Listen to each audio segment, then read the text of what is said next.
ফ্যানটা চলুক, লাগবে।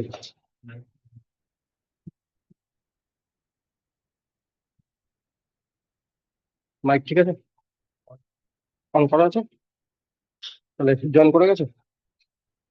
ওকে, তাহলে welcome, welcome to Bengali class. শুনতে পাচ্ছ কথা? একটু জানাও। স্যার। ওকে ওকে ওকে, ফাইন। তাহলে অ্যাজ ইউজুয়াল আমরা আরেকটা সেট নিয়ে চলে এসেছি আজকে। আজকের আমাদের সেট নাম্বার হচ্ছে ক্লার্কশিপ বাংলা 3 নম্বর সেট। লাস্ট যে ক্লাসটা আমরা করেছিলাম সেই ক্লাসে আমাদের প্রতিবেদন কি ছিল একটু বলতে পারবে কেউ? কি টপিকে প্রতিবেদন লাস্ট ক্লাসে করেছিলাম বলো।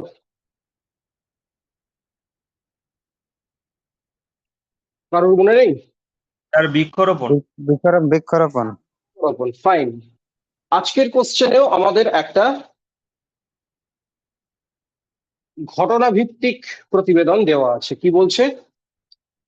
একটি অঞ্চলে দীর্ঘ সময় বিদ্যুৎ সংযোগ বিচ্ছিন্ন থাকায় জনজীবনে বিপর্যয় নেমে আসে। এই বিষয়ে একটি প্রতিবেদন রচনা করুন। তাহলে একটি অঞ্চলে একটা পার্টিকুলার এরিয়াতে ঘটনাটা ঘটেছে, অর্থাৎ প্রতিবেদনের নিরিখে যদি এটাকে আমরা দেখি তাহলে এটা হচ্ছে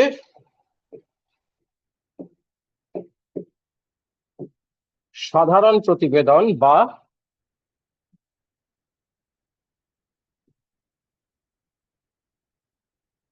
সংবাদ ভিত্তিক প্রতিবেদন। এবার ধরো এই টপিকটাকে একটু চেঞ্জ করে দেওয়া হলো, চেঞ্জ করে দিয়ে বলা হলো যে ঘন ঘন বিদ্যুৎ বিভ্রাটের ফলে জনজীবনে সমস্যার সৃষ্টি হয়। ল্যাঙ্গুয়েজটা দেখবে, ঘন ঘন বিদ্যুৎ বিপর্যয়ের ফলে জনজীবনে সমস্যার সৃষ্টি হয়, তখন সেটা কি হয়ে যেত? সম্পাদকীয়।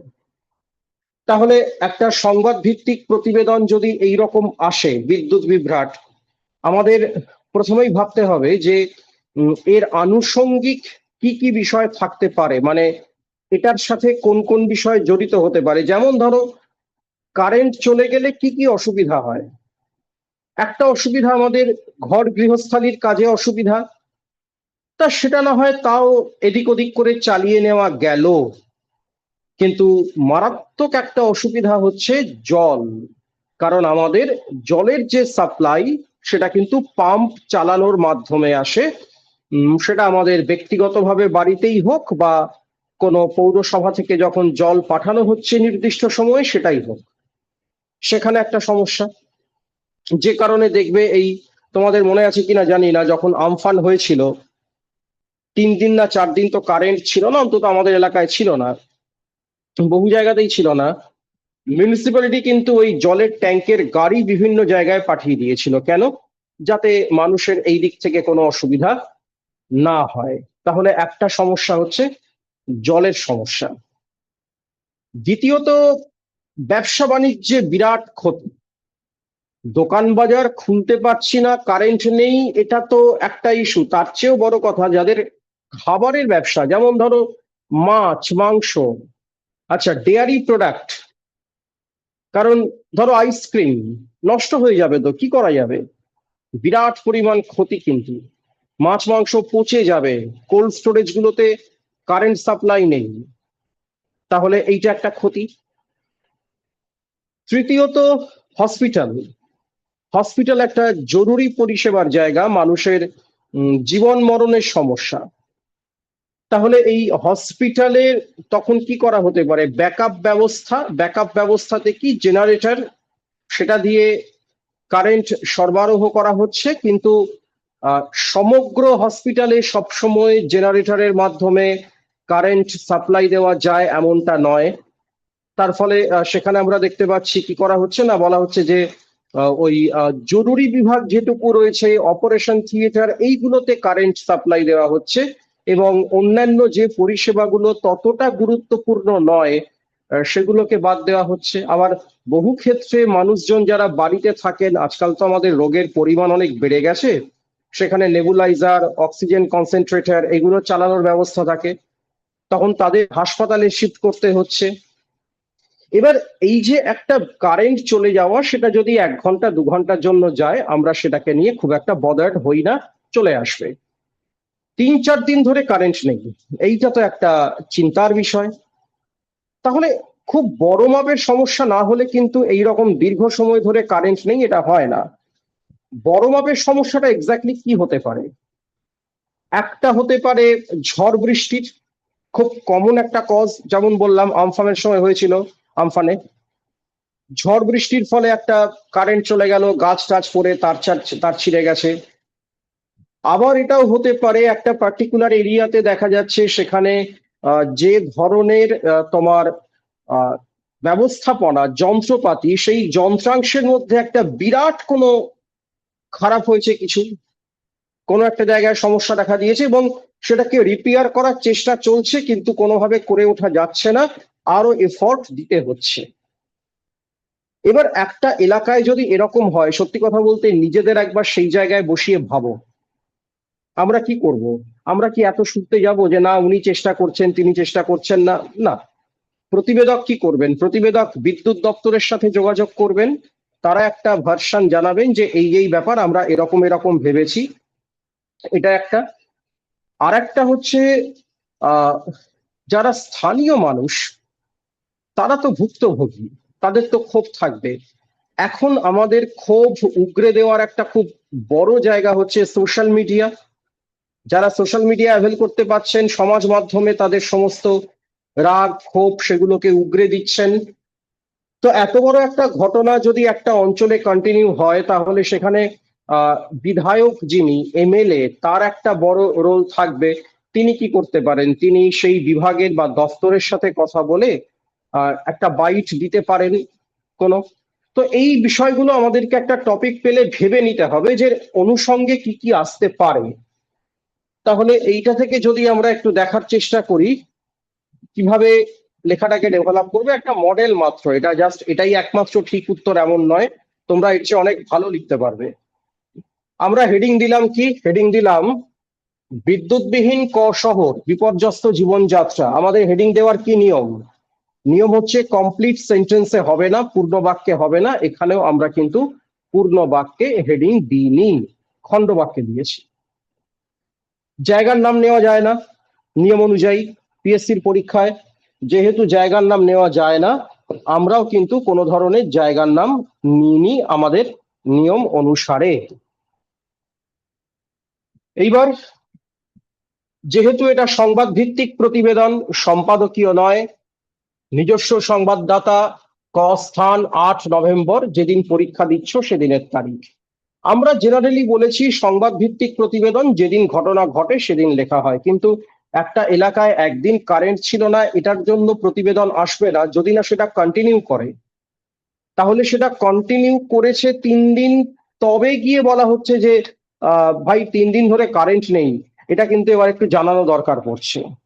তার ফলে আমরা কি বললাম, গত 3 দিন ধরে অঞ্চলে বিদ্যুৎ সংযোগ বিচ্ছিন্ন থাকায় জনজীবনে চরম দুর্ভোগ দেখা দিয়েছে। এর ফলে শিক্ষা প্রতিষ্ঠান, হাসপাতাল সহ ব্যবসায়িক প্রতিষ্ঠানের আচ্ছা, প্রতিষ্ঠান না করে দুবার পর পর প্রতিষ্ঠান হচ্ছে, তো ব্যবসায়িক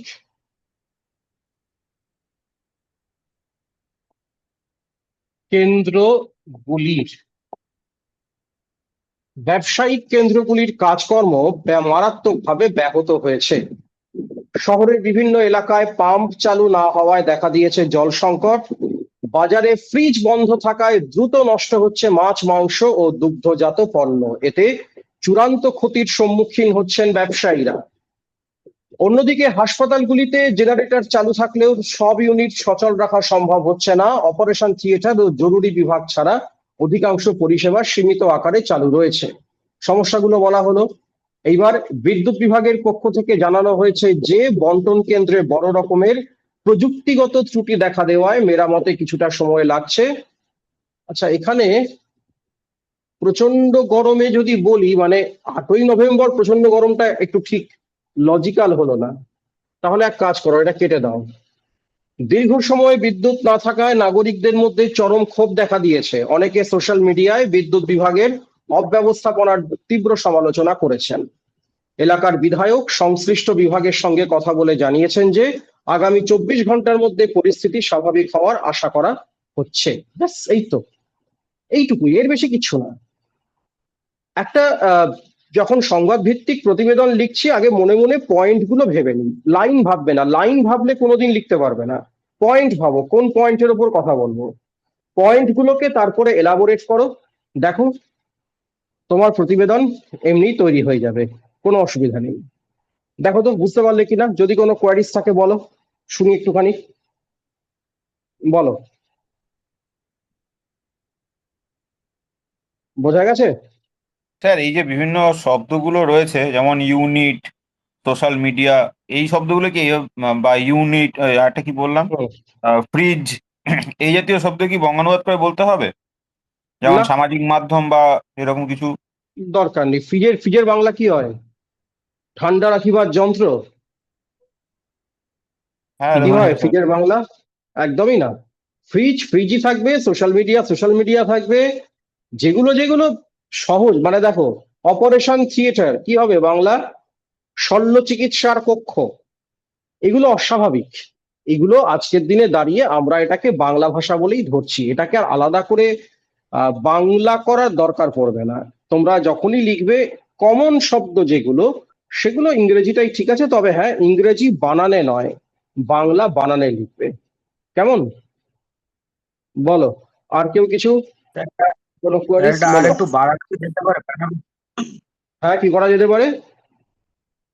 বলছি স্যার, আর একটা প্যারা করে কি বাড়ানো যেতে পারে 10 সময় কুড়িটা পাবে শেষ শব্দের করার মধ্যে? জন্য? হ্যাঁ মানে সময় পাবে 1 ঘন্টার মধ্যে? আরেকটা ব্যাটা কেন, আরো অনেক লেখা যেতে পারে, কিন্তু আমাদের তো সময় ফ্যাক্টর, টাইম ফ্যাক্টর। তাহলে এই যেটুকু লেখা হয়েছে, এই লেখাটাই তোমাকে যদি পরীক্ষার হলে গিয়ে ভেবে লিখতে হয়, কম সময় লাগবে না কিন্তু। আমাদের, হ্যাঁ। আবারও বলে দিচ্ছি, ক্লার্কশিপ পরীক্ষার জন্য কোনো শব্দমাত্রা পাবলিক সার্ভিস কমিশন নির্দিষ্ট করে দেয়নি। যেটা ডব্লিউবিসিএস পরীক্ষার ক্ষেত্রে নির্দিষ্ট করা আছে, প্রতিবেদন 200 শব্দের মধ্যে লিখতে হবে। এখানে নির্দিষ্ট করা নেই। নির্দিষ্ট করা নেই ঠিকই, কিন্তু আবার আনলিমিটেড লিখতে পারবো এমনটাও নয়। সেখানেও কিন্তু আমাদের একটা ওই প্যারামিটার মেনে চলতে হচ্ছে, আমাদেরকে মাথায় রাখতে হচ্ছে। পৃথিবী উল্টে গেলেও আমাকে 1 ঘন্টার মধ্যে বাংলা ইংরেজি দুটো কমপ্লিট করে আসতে হবে। তার ফলে আমি প্রতিবেদনটা সময় নিয়ে বসে লিখলাম, ওদিকে কিন্তু সময় কমছে। বাড়ানো যেতেই পারে, কিন্তু কার কতটা দ্রুত ভাবনা চিন্তা করার ক্ষমতা, কে কতটা দ্রুত লিখতে পারো, এটা ম্যান টু ম্যান ভ্যারি করবে।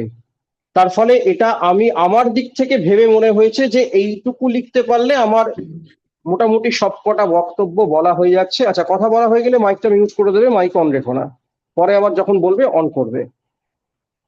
যদি স্যার এবার একটু মাইকটা মিউট করে দাও, এখন আমি কমপ্লিট করি, তারপর তোমার কথা বলবে, ঠিক আছে? মাইকটা মিউট করো আপাতত। এইবার যদি কারো মনে হয় যে না আমি আরো দ্রুত ভাবতে পারি, আরো দ্রুত লিখতে পারি, বাড়িয়ে লেখো, কোনো অসুবিধা নেই। কিন্তু আগে এটা কনফিডেন্স নিজের মধ্যে নিয়ে এসো যে আমি পুরো লেখাটাকে কমপ্লিট করে আসতে পারবো, দিস ইজ কনফার্ম। তারপরে ঠিক আছে, বলো। আর স্যার, স্যার হাসপাতাল সহ এটা কি একটাই শব্দ? হাসপাতাল সহ কোথায় লিখেছি বলো তো? হ্যাঁ, একসাথেই বসছে, হাসপাতাল সহ একসাথে।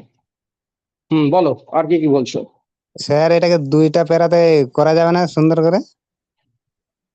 দুটো প্যারাতে করার মতো ম্যাটার এর মধ্যে নেই।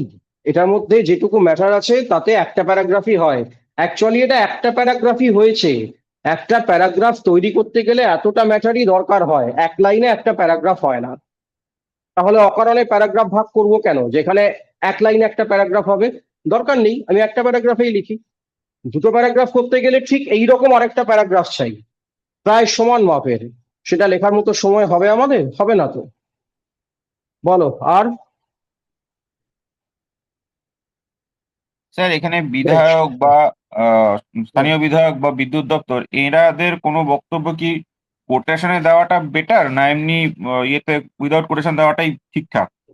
যা ইচ্ছে, এটা কোনো সমস্যা নেই, দুটোই দিতে পারো। তুমি একটা এমন কাজ করতে পারো, একটা উইদিন কোট দিলে আর একজনেরটা উইদাউট কোটেশন দিলে, তাহলে ব্যালেন্স হবে। এখানে দুটোই আউট অফ কোটেশন দেওয়া আছে। তবে এদের বক্তব্যটা যেন দীর্ঘ না হয়, ওই এক লাইন ব্যাস, তার বেশি না। যেটা ইচ্ছে করতে পারো, কোনো বেটার না, দুটোই ঠিক। এবার দুটো একই রকম দিলে, এটা যেমন দুটো একই রকম দিয়েছি, না দিলেই ভালো হতো, ঠিকই বলেছো।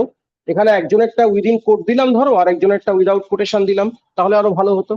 ঠিক আছে, ওকে ওকে স্যার। ওকে, তাহলে পরেরটায় যাব। এটা নিয়ে কারোর কোনো কোয়ারিজ নেই, তাহলে ধরে নিচ্ছি। বেশ, চলো। নেক্সট হচ্ছে আমাদের আজকের সারাংশ। সারাংশের প্যাসেজটা দেখো, এটা কিন্তু পরীক্ষায় এসছে একবার। আমি সরে যাচ্ছি। জাহাজের খোলের ভিতরটায় যখন জল বোঝাই হয়েছে, তখনই জাহাজের বাইরেকার জলের মার সাংঘাতিক হয়ে ওঠে। ভিতরকার জলটা তেমন দৃশ্যমান নয়, তার চালচলন তেমন একও নয়। সে মারে ভারের দ্বারা, আঘাতের দ্বারা নয়। এই জন্য বাইরের ঢেউয়ের চড়চাপড়ের উপরে দোষারোপ করে তৃপ্তি লাভ করা যেতে পারে, কিন্তু হয় মরতে হবে, নয় একদিন এই সুবুদ্ধি মাথায় আসবে যে আসল মরণ ওই ভিতরকার জলের মধ্যে। ওটাকে যত শীঘ্র পারা যায় সেঁচে ফেলতেই হবে। কাজটা যদি দুঃসাধ্য হয়, তবু কথা মনে রাখা চাই যে সমুদ্র সেঁচে ফেলা সহজ নয়, তার চেয়ে সহজ খোলের জল সেঁচে ফেলা। কথা মনে রাখতে হবে, বাইরের বাধা বিঘ্ন বিরুদ্ধতা চিরদিনই থাকবে, থাকলে ভালো বই মন্দ নয়, কিন্তু অন্তরে বাধা থাকলেই বাইরের বাধা ভয়ঙ্কর হয়ে ওঠে। এই জন্যে ভিক্ষার দিকে না তাকিয়ে সাধনার দিকে তাকাতে হবে, তাতে অপমানও যাবে, ফলও পাবো। খুব চমৎকার একটি লেখা, কার লেখা আমার জানা নেই, কিন্তু যিনি লিখে থাকুন সুন্দর লেখা, রবি ঠাকুরের হতে পারে, আমি জানি না। এই লেখাতে প্রথমে আমরা একটা অংশকে একটু ব্র্যাকেট করি। কেমন ব্র্যাকেট করি? হচ্ছে কোন অংশটা এইখান থেকে শুরু করে, আচ্ছা, এই পর্যন্ত। কেন? তার কারণ এই অংশতে যা কিছু বলা হয়েছে সেটা আর কিছুই না, সেটা একটা উদাহরণ। আমাদের সারাংশ লেখার নিয়ম কি? সারাংশ লেখার নিয়ম হচ্ছে কোন রকম কোনো এক্সাম্পল বা উদাহরণ ব্যবহার করতে পারবো না। তাহলে এক্ষেত্রে যেহেতু এটা উদাহরণ, উদাহরণটা আমরা বাদ দেব। কিন্তু উদাহরণটা যে কারণের জন্য ব্যবহার করা হয়েছে, যে কজের জন্য ব্যবহার করা হয়েছে, সেই কারণটাকে অবশ্যই নেব। তাহলে আমাদের প্রথম কাজ হচ্ছে এই উদাহরণটার মধ্যে দিয়ে এক্স্যাক্টলি কোন বক্তব্যটা রাখা হলো সেটা একটু বুঝে নেওয়া। কি বলছে? জাহাজের খোলের ভিতরটায় যখন জল বোঝাই হয়েছে, তখনই জাহাজের বাইরেকার জলের মার সাংঘাতিক হয়ে ওঠে। একটা জাহাজের ভেতরে ওই ফাঁকা জায়গাটা ক্রমশ জলে বোঝাই হয়েছে। যত বেশি জাহাজের মধ্যে বা ছোট নৌকোর ক্ষেত্রেও একই কথা, জল বাড়বে, জাহাজের ক্ষেত্রে কি হবে? ওজনটা বাড়বে। তখন বাইরে থেকে যেই জলের ঝাপটা আসবে, জাহাজটাকে টালমাটাল করে দেবে।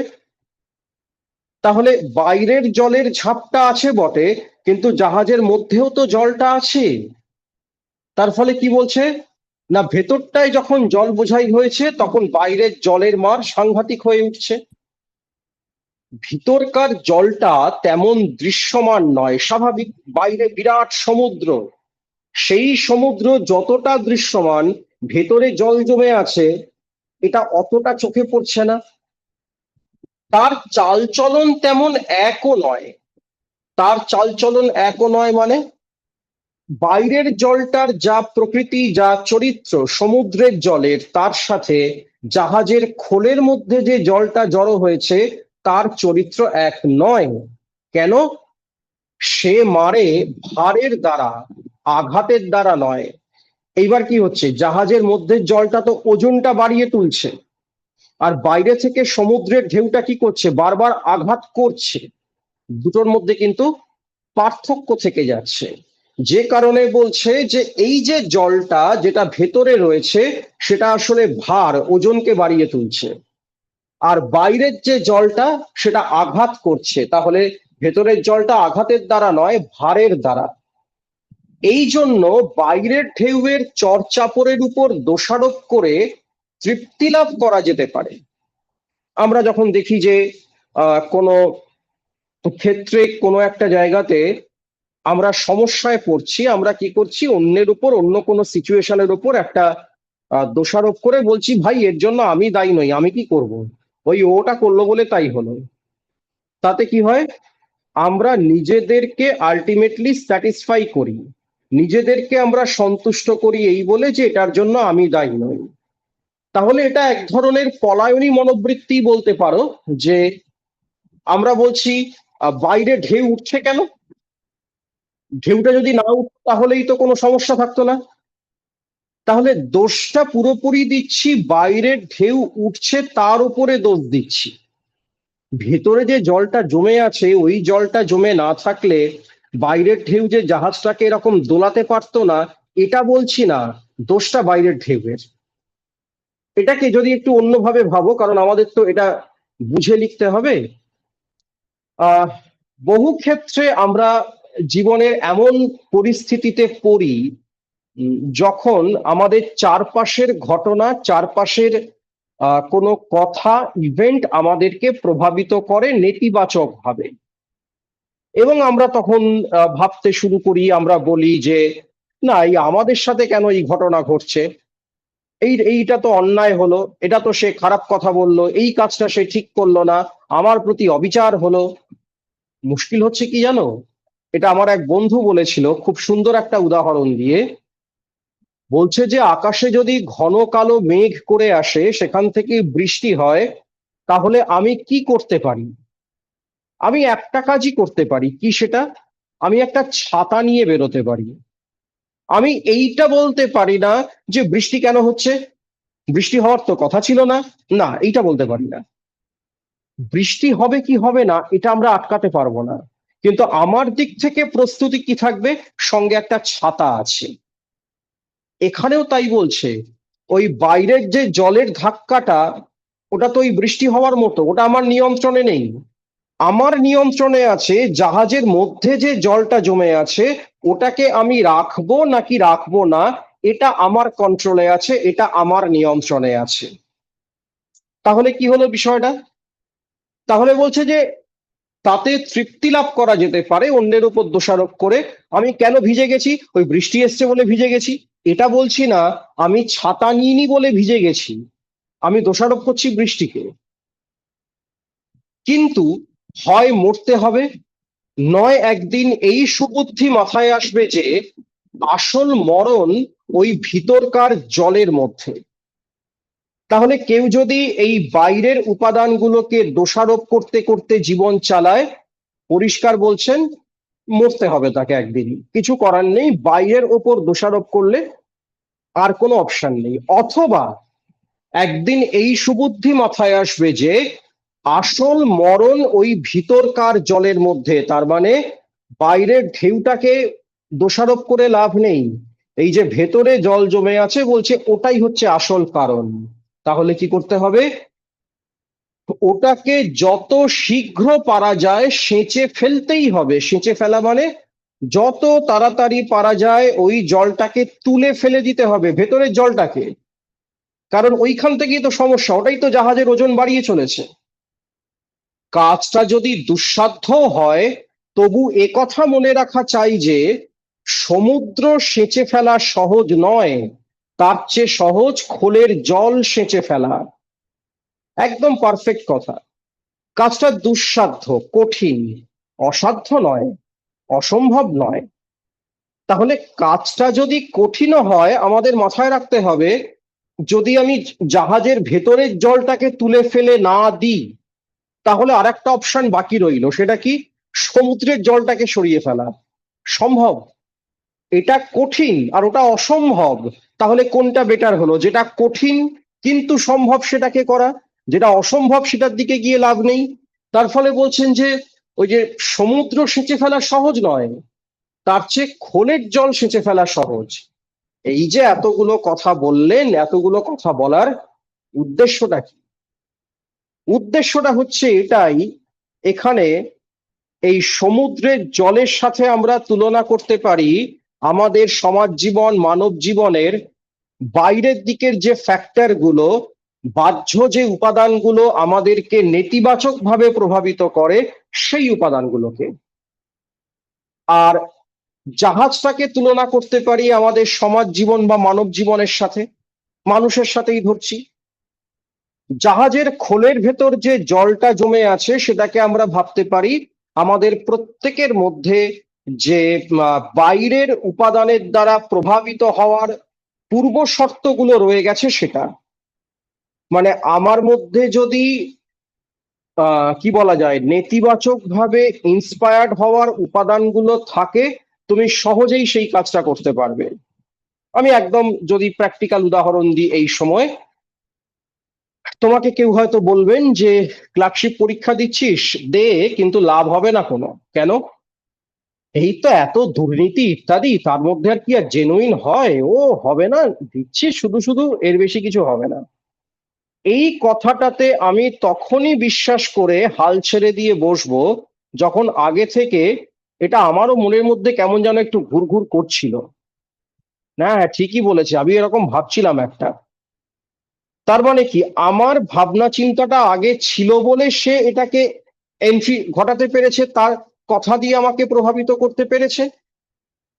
না হলে তার কথা আমাকে প্রভাবিত করতো না। আমি ভাবতাম যে আমার সামনে একটা সুযোগ এসছে, ফলাফল কিভাবে হবে না হবে এটা আমার হাতে নেই, আমি পরীক্ষাটুকু দিতে পারি, আমি ওটাকে নিয়ে মাথা ঘামাই, বাকি চারপাশে কি হচ্ছে ওটাকে নিয়ে মাথা ঘামিয়ে আমার লাভ নেই। কিন্তু আমি তো তাকে প্রশ্রয় দিচ্ছি। রবীন্দ্রনাথ বঙ্গভঙ্গ বিরোধী আন্দোলনের সময় একটা প্রবন্ধ লিখেছিলেন, স্বদেশী সমাজ, একাধিক লেখা লিখেছিলেন। তাতে একটা চমৎকার কথা বলেছেন। বলছেন এই যে আমাদের দেশে যে ডিভাইড অ্যান্ড রুল পলিসি ইংরেজরা চালু করেছিল না, ডিভাইড অ্যান্ড রুল পলিসির জন্য দায়ী করা হচ্ছে কাকে? ব্রিটিশদের। যে তারা কেন এটাকে চালু করলো, তার জন্যই তো হিন্দু মুসলমানের মধ্যে বিরোধ দেখা দিল। রবীন্দ্রনাথ লিখছেন, ছিদ্র না থাকিলে শনি প্রবেশ করিতে পারে না। বলছেন মনসামঙ্গলের সেই যে লক্ষিন্দর বেহুলার বাসর ঘর কি দিয়ে তৈরি করা হয়েছিল? লোহা দিয়ে। এবং লক্ষিন্দরের মৃত্যু হয়েছিল কালনাগিনীর দংশনে। কালনাগিনী ঢুকলো কি করে সেখানে? চাঁদ সদাগর তো লোহার বাসর ঘর তৈরি করিয়েছিল কাকে দিয়ে? বিশ্বকর্মাকে দিয়ে। আসলে মনসার আদেশে বিশ্বকর্মা সেই লোহার বাসর ঘরের মধ্যে নিশ্ছিদ্র ছিল না, সেটা এক চুল পরিমাণ একটা ছিদ্র রেখে দিয়েছিল, সেখান দিয়ে কালনাগিনী প্রবেশ করেছে।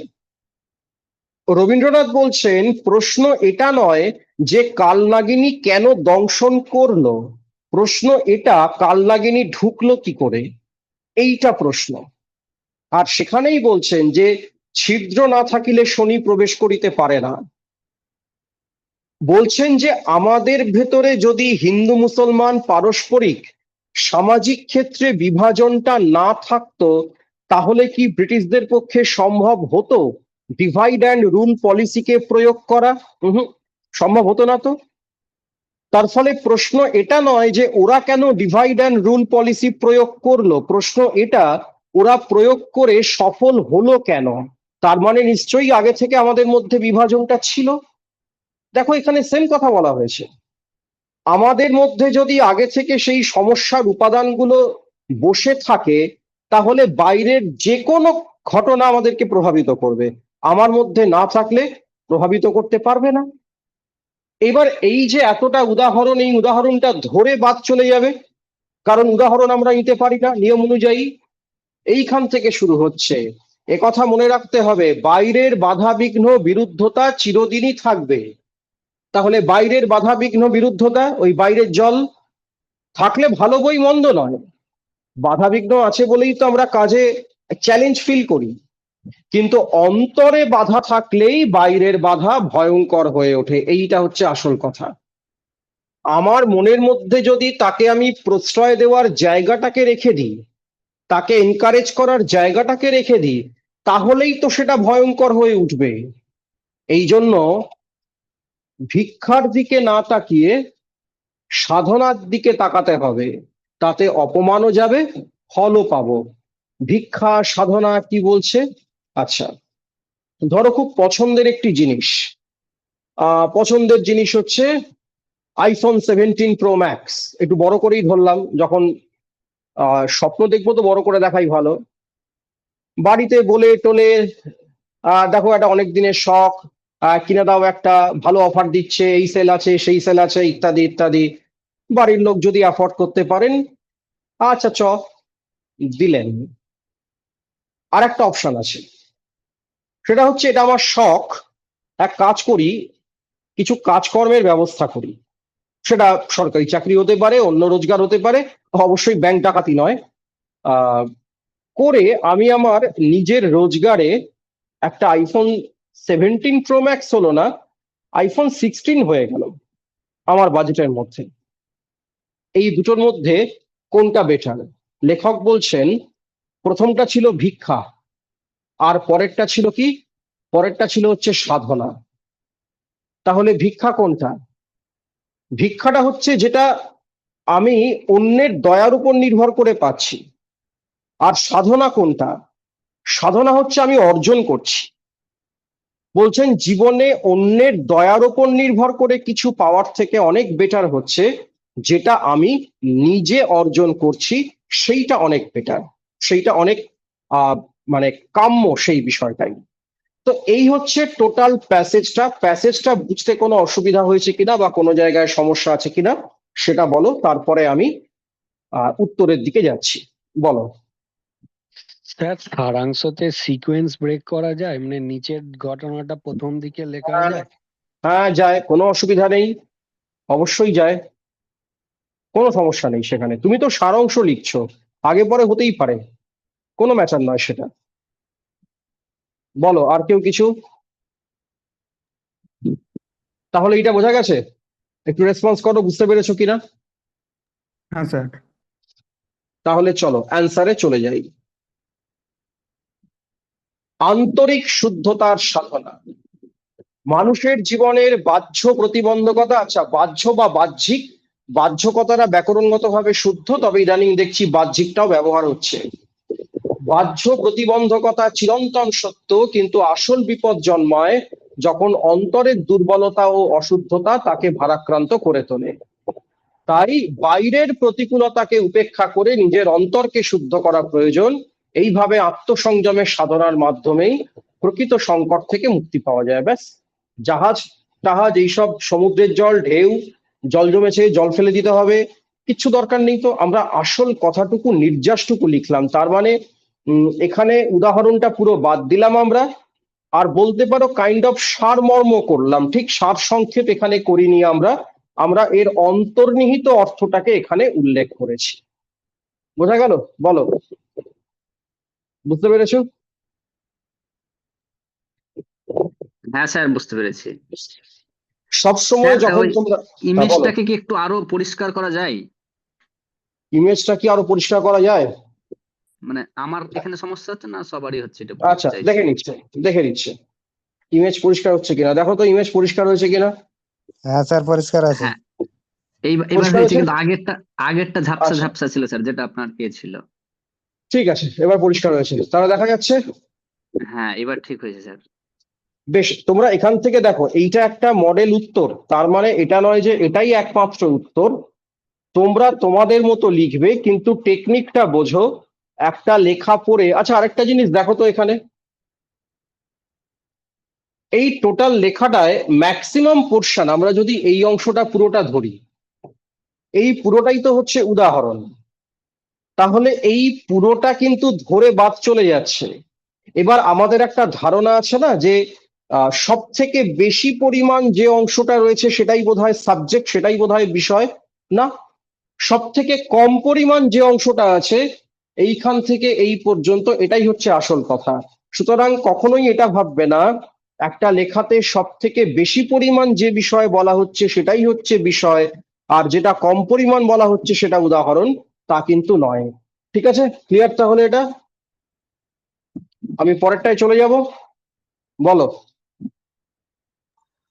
স্যার, মর্ম আর সার সংক্ষেপের মধ্যে কোনো তফাৎ আছে? কিসে? সার মর্ম এবং সার সংক্ষেপ বা সারাংশের মধ্যে কোনো তফাৎ? হ্যাঁ আছে তো, এ তো আগের ক্লাসেই বললাম তো, সব ক্লাসেই তো বলছি, একই কথা বারবার কেন বলতে হয়, আবার বলে দিচ্ছি, শুনে নাও। সারসংক্ষেপ হচ্ছে কোনো একটি ঘটনাকে সংক্ষিপ্ত আকারে লেখা, সারসংক্ষেপ বা সারাংশ। আর সারমর্ম হচ্ছে তার অন্তর্নিহিত অর্থকে লেখা। এক কথায় বলতে গেলে এটা ক্লাসে এটা বিস্তারিত আলোচনা করা আছে, তোমরা তো গ্রুপে আছো, অ্যাপে ক্লাস তো আপলোড করা আছে নাকি? সমস্ত ক্লাস আপলোড করা আছে, সেখানে দেখে নাও, বিস্তারিত আলোচনা করা আছে সারসংক্ষেপ সারমর্ম এর ডিফারেন্স কোথায়। স্যার, সারমর্মের টাইটেলে কি কোলন ব্যবহার করা যাবে না? হ্যাঁ যাবে, অসুবিধা নেই, যাবে, অবশ্যই যাবে, যদি মানে অর্থযুক্ত হয়, ঠিক মতো হয়, নিশ্চয়ই হবে, কোনো সমস্যা নেই। মানে ধরুন কৃত্রিম বুদ্ধিমত্তা দিয়ে একটা কোলন, এর উপকার এবং অপকার, এই ধরনের বলছি। না, এর উপকার এবং অপকার এতটা লেখার সুযোগ নেই, সংক্ষিপ্ত হবে, টাইটেল ভীষণ সংক্ষিপ্ত। কোলন ব্যবহার করা যাবে, কিন্তু তুমি যেটা লিখলে সেটা একটা দীর্ঘ টাইটেল হয়ে গেল, সারাংশের টাইটেল এত বড় হয় না, সারাংশের টাইটেল একদম সংক্ষিপ্ত, তিনটে শব্দ চারটে শব্দ ম্যাক্সিমাম, তার বেশি না। বলো। আর স্যার সারাংশের টাইটেলের নিচে কি আন্ডারলাইন করব না ওটা আন্ডারলাইন ছাড়াই? আরে এই গত সপ্তাহে বললাম, প্রত্যেক সপ্তাহে একই কথা বলে যাব, আন্ডারলাইন কি আন্ডারলাইন করবে না, কিছু ম্যাটার করবে না, যদি একটু বড় আকারে লেখো আন্ডারলাইন না করলেও চলবে, একটু স্পেসটা বাড়িয়ে দাও। এখানে যেমন সমান স্পেস হয়ে গেছে, একটা লাইনের থেকে আর একটা লাইনের যে গ্যাপিংটা সেটাই হয়ে গেছে, এটা যদি আরেকটু বাড়িয়ে দিতে পারতাম তাহলে আন্ডারলাইন না করলেও চলতো, ওটা খুব একটা ম্যাটার করবে না।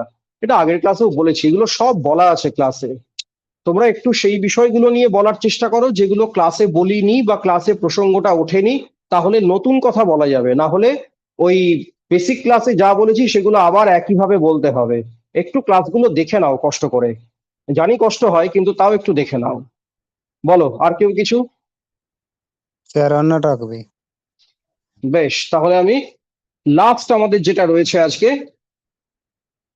বঙ্গানুবাদ, খুব সংক্ষিপ্ত বঙ্গানুবাদ, এবং লেখাটি খুব গুরুত্বপূর্ণ। At the dawn of history, India started on her unending quest, and trackless centuries are filled with her striving and grandeur of her success and her failures.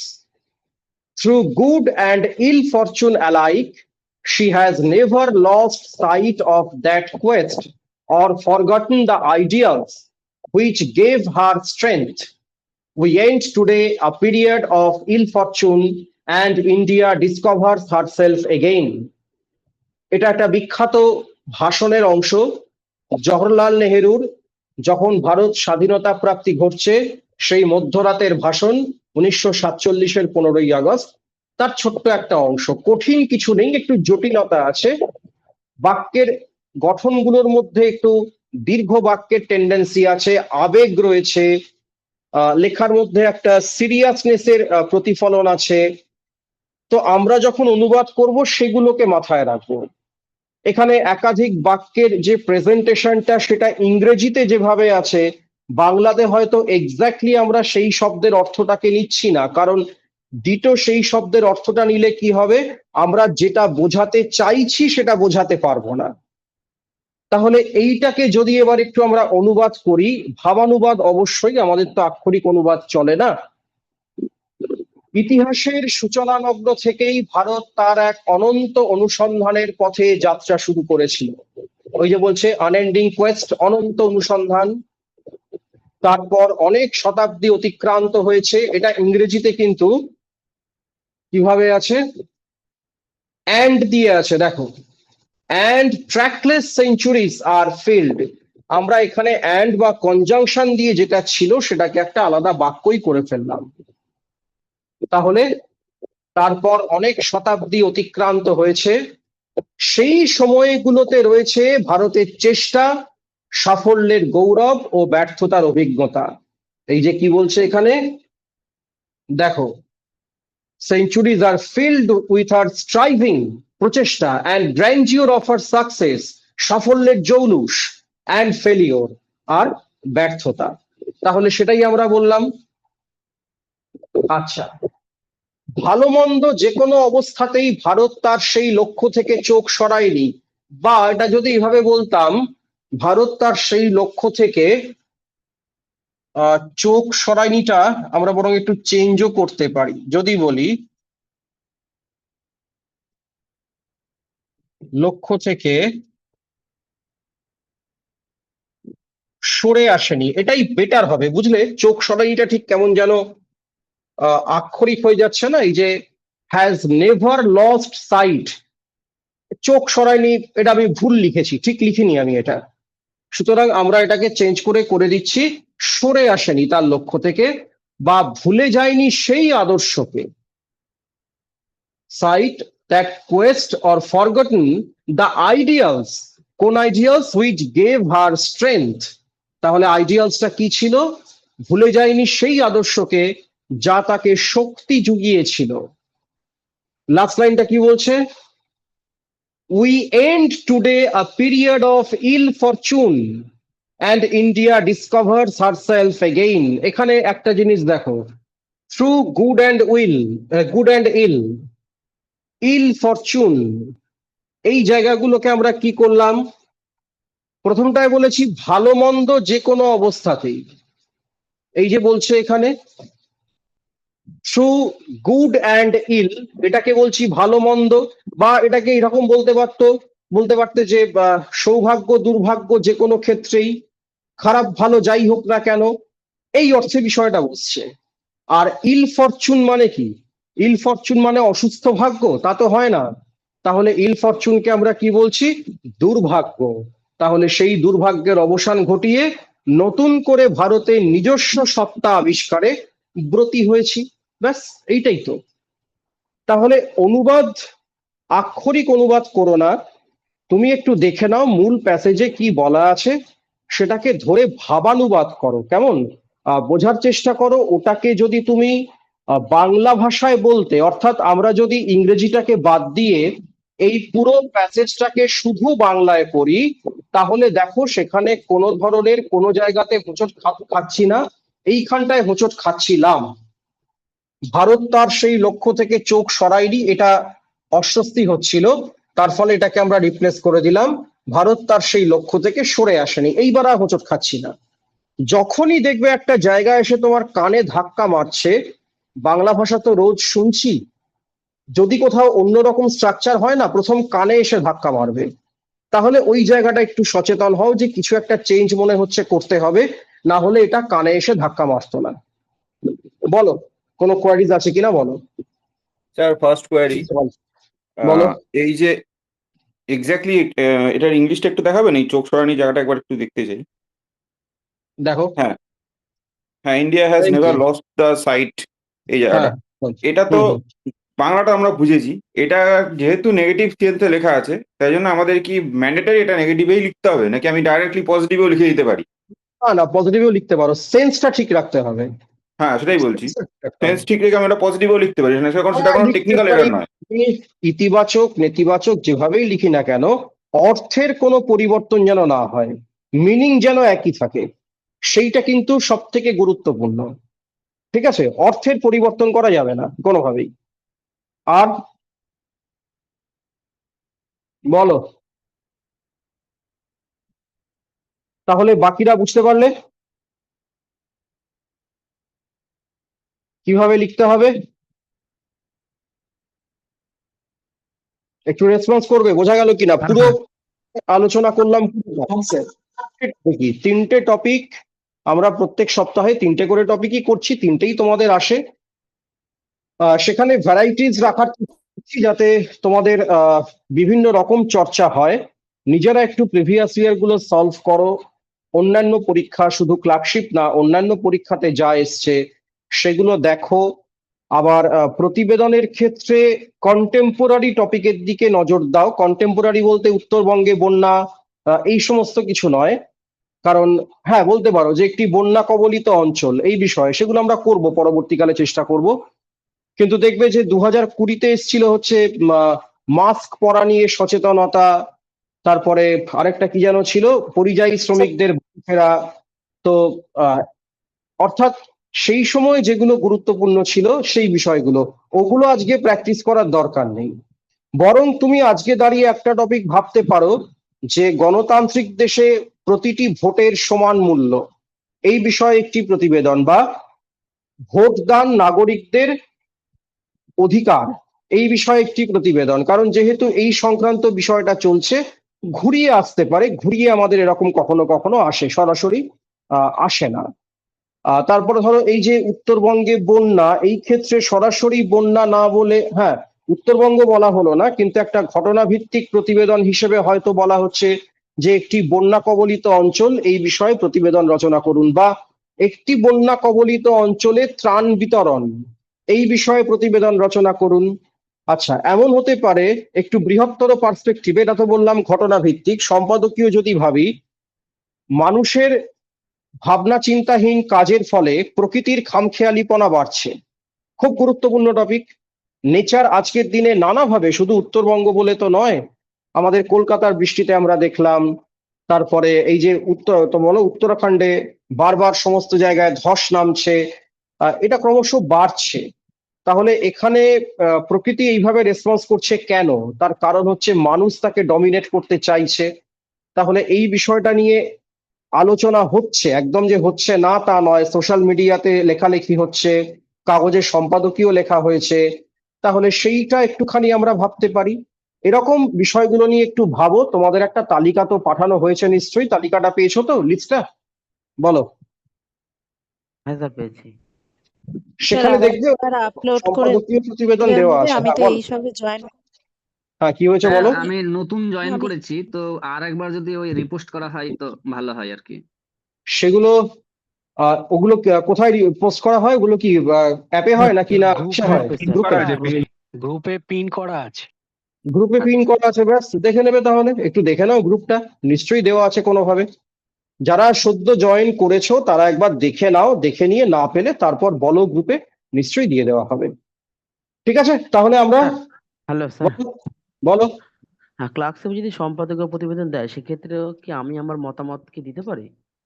যেমন যদি সম্পাদক রাস্তাঘাট প্রতিবেদন যে কোনো ক্ষেত্রে তোমার মতামতটাই দিতে হবে, মানে ক্লার্কশিপ বলে না, সর্বত্র সম্পাদকীয় প্রতিবেদন মানেই হচ্ছে তুমি বিষয়টা সম্পর্কে কি ভাবছো, তুমি কিভাবে অ্যানালিসিস করছো, এটা ম্যাটার করে। ঠিক আছে, সব এই করি।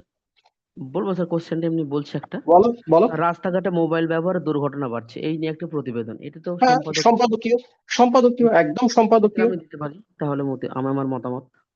তোমার মতামত, বলে এরকম নয় যে আমি এ ব্যাপারে না মনে করি, তা নয়, না না কিন্তু ওরকম না, তোমার আমার ভাবনা চিন্তা, হ্যাঁ হ্যাঁ তোমার ভাবনা চিন্তা অবশ্যই। সম্পাদকীয় প্রতিবেদন ক্লার্কশিপ বলে না, এটা জেনারেল রুল, আলাদা করে পরীক্ষা হিসেবে ধরবে না। তুমি কোনোদিন মিসলেনিয়াস দিচ্ছ, ডব্লিউবিসিএস দিচ্ছ, যেখানেই দাও না কেন, সম্পাদকীয় প্রতিবেদন মানেই হচ্ছে তোমার অ্যানালিসিস, ভাবনা চিন্তা, তার একটা ব্যাখ্যা, বিশ্লেষণ, সবকিছু এটা একমাত্র সম্পাদকীয়তেই হবে। ঠিক আছে, আর কারো হ্যাঁ কিছু স্যার। কোয়েরিজ? বেশ, তাহলে স্যার 1 নাম্বার সেটটা ডাউনলোড হয়নি না, এমিনেন্স কি ডাউনলোড হয়নি? ওই ক্লার্কশিপ 1 নাম্বার সেটটা। ডাউনলোড করে নাও। তো তোমার ডাউনলোড হয়নি, তুমি নেটটা অন করে ডাউনলোড করে নাও, দেখো বাকিদের হয়েছে ডাউনলোড, বাকিদের কি ডাউনলোড হয়েছে? না স্যার, ফাইল তো আপলোড নেই, এবার ভিডিওগুলো দেখে আমরা লিখে নিই খাতায়, যেটা প্রয়োজন হয়। আচ্ছা, তাহলে সেটা করে নাও যেভাবে করতে হয় তোমাদেরকে। ঠিক আছে, একটু দেখে নাও, একটু দেখে নাও সেগুলো, এগুলো খুব পিটি ম্যাটার। আমি জানতে চাইছি, দেখো টেকনিক্যাল বিষয়গুলো নিয়ে আমাকে বলে লাভ নেই, সেগুলো তোমরা জানাবে ইনস্টিটিউটকে, ইনস্টিটিউট সলভ করে দেবে। আমাকে লেখাপড়ার বিষয় নিয়ে কিছু জানার থাকলে বলতে পারো, আমি সেটা নিয়ে কথা বলতে পারবো। ঠিক আছে, তাহলে চলো আমরা ক্লাস এন্ড করছি আজকে। নেক্সট ক্লাস আমাদের আবার পরের সপ্তাহে হবে। আজকে সেট নাম্বার 3 ছিল, পরের সপ্তাহে হবে আমাদের সেট নাম্বার 4। সেদিন আমরা দেখি যদি সম্ভব হয় একটা সম্পাদকীয় প্রতিবেদন নিয়ে কথা বলবো, আর তার সাথে সারাংশ, বঙ্গানুবাদ যেমন থাকছে সেরকম তো থাকবেই। ঠিক আছে, তাহলে চলো তোমাদের সাথে আবার পরের সপ্তাহে দেখা হবে। ওকে, গুড নাইট।